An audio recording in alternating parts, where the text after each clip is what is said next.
Yeah, start. Thank you, Dr. Swamy, for giving us this opportunity Yes. and talking to our viewers. Yes. I primarily have like 3 questions.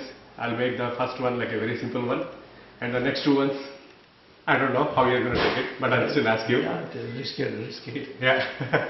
So the first one is, what is this cow culture? Bay Area, Silicon Valley, all the engineers, what's going on with this cow culture? The cow culture is not, we have not addressed the conference primarily from the point of view of religious sanction or lack of it.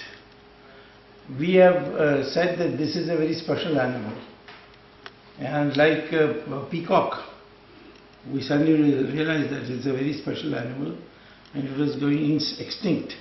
So we put a ban on killing of peacocks, although the peacock meat is something a lot of people eat, used to eat.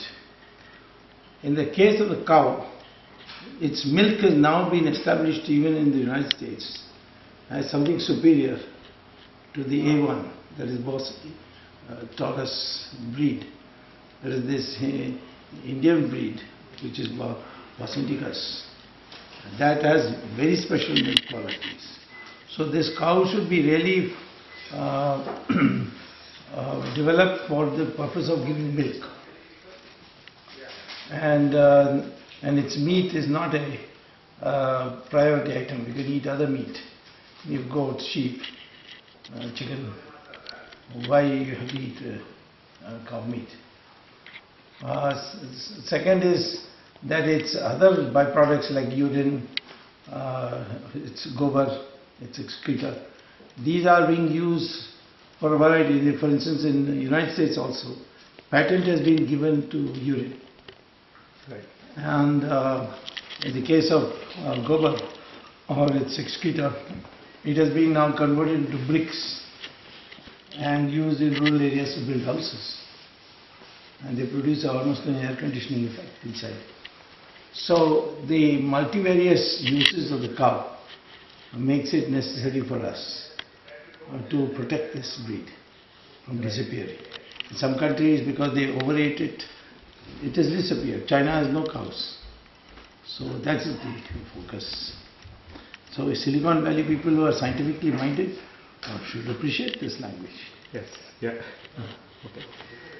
My next question, Dr. Swamy, what's going on in Karnataka? Like if you take the case of Goa, even though BJP didn't have the majority, they formed the government. Yes. But in Karnataka, there was at least a try from BJP side to form the government. So there is a lot of confusion among the people. The confusion is because people don't know the facts. Can you enlighten? Yes, I will enlighten you, and I hope you don't repeat this question again. In Goa, yes, it's a fact that were not the single largest party. But it's also a fact that the single largest party never made an application to form a government. I don't know what had happened. Mr. NTV Singh must have run off with some film actress or something. He was not available. He was in charge. So you can't compare the two. Second is, there is no hard and fast rule in the past. Vajpayee was given an oath of office as Prime Minister when there was no chance whatsoever of his getting anywhere near the majority. But still he was single largest party. Shankar Dayal Sharma called him. For 13 days he was the Prime Minister, you see, before he resigned, when the House was going to consider a vote of confidence. So there is in the Constitution is not written how the President should decide. Sometimes presidents have decided by who can form a stable majority, who can be trusted to build a stable majority. So in this particular case, the governor chose to invite the single largest party because of 2 reasons. One, Congress party had fallen from 122 to 78 and had lost its mandate. Devagowda's party, JDS, they fell from 48 to 38. So both these are parties which have reversed, whereas BJP went up from 46 to 104. So obviously that had a greater moral claim to being representing the voice of the people. So the governor said, okay, I'll give you oath and you prove your majority on the floor. The Supreme Court gave this decision, we have accepted the decision. We have not quarreled with the Supreme Court. It's like the Congress, putting out impeachment proceedings and so on. We have not done any of that. We said, okay, if the Supreme Court decides like this, let him decide. So where is our fault, I want to know. We have no fault. We have done whatever is within the law. Yeah. And one more question, Dr. Swamy, since this is like a Telugu News Channel, and the viewers definitely are interested in asking this, especially with the BJP representative. What's going on with this special status? At one point we thought we were good with the Polavaram and all these things, and now suddenly the special status. And there seems to be a lot of confusion in the local leadership also. No, who offered you special status? So, who offered? Did the BJP offer you?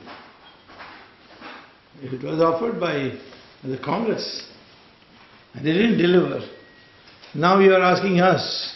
Yes, it's possible that Mr. Jaitley had a private conversation with Chandrababu Naidu to bring him on the coalition, saying we will do it. But it requires a constitutional amendment.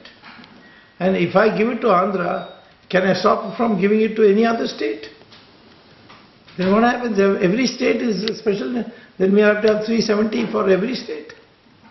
You see? So I think Mr. Chandrababu Naidu should have known that you can't blame us. He can say that you could have done it, but you didn't do it. I was your ally, so therefore you must do it. Well, that's a different argument.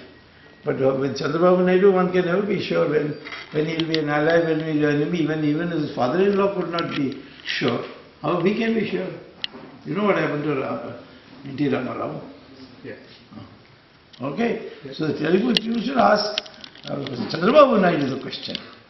Who promised you? Did the BJP promise you? And it requires a constitutional amendment. This is not an order. Okay. Why the Congress party is never demanding? They should demand, they're not demanding. Right. Okay. Yeah, and one final question, Dr. Swamy, if you give me one more bonus. So, what is the roadmap of BJP to increase their strength or numbers in Telugu-speaking states? Like right now, the leadership doesn't. Yeah, it's a very poor leadership. It's Tamil Nadu and Andhra and Telangana. The leadership is very poor. They are all sitting in Delhi and loving butter on the leadership. And there were, I think Ram Madhav is from Andhra, but he is most of abroad. Right now he is somewhere in the US, I think. Okay. So, I mean, or he is in Kashmir, or he is in Northeast. Leadership means sitting there on a daily basis, reacting to issues. That we don't have in Tamil Nadu. We don't have in Andhra. We don't have it in Telangana. It's unfortunate because Jansan rose fastest in Telangana. In the Telangana region of the then undivided Andhra Pradesh. Right. And to give it up, we are very sorry about that. But then it's a cadre-based party, and one day we'll recover that. We once were at only 2 seats, in Parliament. And within one election, we were the single largest. In another 2 elections, we were, after that, forming the government. In 2014, we got absolute majority. Yeah. So it's a party which is capable of growth. So one of these days, we'll focus on Andhra and Telangana. Thank you, Dr. Swamy, for giving us time, and wish you all the best. Thank you.